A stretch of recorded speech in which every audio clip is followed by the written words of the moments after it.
मतलब ये कैप्टेंसी है या मजाक, आप मुझे बता दो। ग्राउंड पर 11 खिलाड़ी थे, लेकिन कैप्टन 2 थे। एक नाम का कैप्टन था शुभमन गिल, जो बस खड़ा हुआ वहां पे तमाशा देख रहा था, एंड दूसरा था असली खालिस कप्तान रोहित शर्मा, जिसका गुस्सा और फ्रस्ट्रेशन से वाकई में वहां पर खून खौल रहा था। ऑस्ट्रेलिया के खिलाफ हम लोग सीरीज हार गए, देश की नाक कटवा दी, एंड इन सबके बीच में हमने देखा एक ऐसा दृश्य जो कि इंडियन क्रिकेट के लिए शर्मनाक है। एक जूनियर कैप्टन की ऐसी लाचार परफॉर्मेंस की सीनियर खिलाड़ी को आकर बीच में कैप्टेंसी करनी पड़ रही है। ये हार सिर्फ स्कोर बोर्ड पर नहीं थी, ये हार गिल की कैप्टेंसी की थी, उसके घमंड की थी, उसके नासमझी की थी। समझने की कोशिश करते हैं इस वीडियो में कि बंदे ने पूरे ड्रामे को जो ग्राउंड पर किया है ना, वो क्या कुछ हुआ है वहां पर। देखो, सबसे पहली बात तो जब मैच फंसा हुआ था तब रोहित शर्मा का फ्रस्ट्रेशन साफ तौर पर दिख रहा था। वो बार बार चिल्ला रहा था कि भाई सिंगल्स रोक, सिंगल्स मत जाने दे। लेकिन गिल, नए नए कप्तान साहब, अपनी ही धुन में थे, अपनी ही प्लानिंग में थे, अपनी स्ट्रेटेजी जो टीम को बर्बाद कर रही थी, टीम को हरवाने की थी, बिल्कुल दरवाजे पर ले जा रही थी।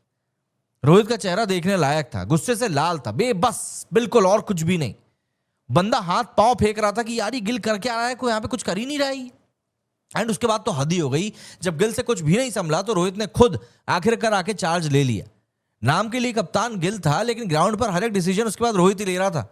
वो खुद हर्षदीप के पास जा रहा था, सुंदर को समझा रहा था, हर्षित राणा को बता रहा था कि कहां बॉल डालनी ठीक रहेगी। सारे सीनियर प्लेयर, सारे बॉलर्स गिल को नहीं बल्कि रोहित को देख रहे थे, और गिल वो बस एक कोने में खड़ा हुआ था और देख रहा था तमाशा, एक डमी कैप्टन की तरह। उसको समझ में ही नहीं आ रहा था कि चल क्या रहा है। मतलब जो तस्वीरें हम लोगों ने कल देखी ना, वो झूठ नहीं बोल रही थी, वो सच्चाई बयां कर रही थी। ये इंडियन क्रिकेट का सरासर अपमान है भैया, और कुछ भी नहीं। एंड इससे भी ज्यादा शर्मनाक पल तो वो आया जब हर्षित राणा को क्रैम्प्स आ गए, वो दर्द से तड़प रहा था। एक कप्तान का फर्ज होता है कि वो सबसे पहले अपने प्लेयर के पास भागकर जाए, लेकिन शुभमन गिल, ये बंदा तो कहीं दूर खड़ा हुआ था। कौन गया हर्षित राणा के पास? रोहित शर्मा। उसने जाकर हर्षित से पूछा कि तू ठीक है, बॉलिंग कर पाएगा?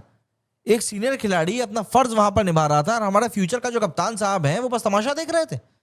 कुछ देर बाद जब कैमरे ने फोकस किया, तब गिल को याद आया कि अरे हाँ, मैं तो कप्तान हूं, मुझे भी तो जाना चाहिए।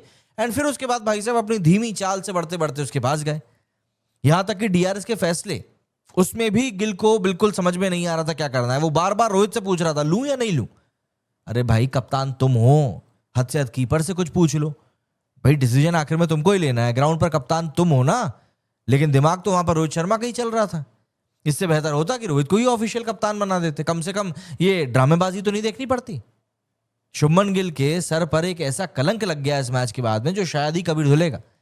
वो अपनी पहली ही ओडीआई सीरीज बतौर कप्तान हार गए। चलो, रिकॉर्ड की अगर हम लोग बात करें तो एमएस धोनी, देखो, हालांकि अपनी पहली सीरीज ये भी हारे थे, लेकिन वो टी20 वर्ल्ड कप जीत कर आए थे, उनका रुतबा वहां पर अलग था। ऐसे ही विराट कोहली अपनी पहली फुल टाइम सीरीज जिम्बाब्वे के खिलाफ 4-1 से जीती थी। रोहित शर्मा 2017 में श्रीलंका को 2-1 से हराकर सीरीज जीती थी।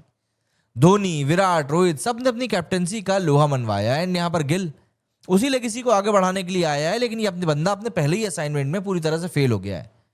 वो इस एलीट लिस्ट में है नहीं है बाकी, बल्कि हमारे हारने वाले कप्तानों की लिस्ट में शामिल हो गया है। एंड ये साबित करता है कि टेस्ट की कैप्टेंसी एंड व्हाइट बॉल की कैप्टेंसी में जमीन आसमान का अंतर है, और गिल अभी इसके लिए शायद तैयार नहीं है। सब कह रहे हैं कि गिल 2027 वर्ल्ड कप के लिए कप्तान सही है। अगर ये परफॉर्मेंस है तो भूल जाओ वर्ल्ड कप।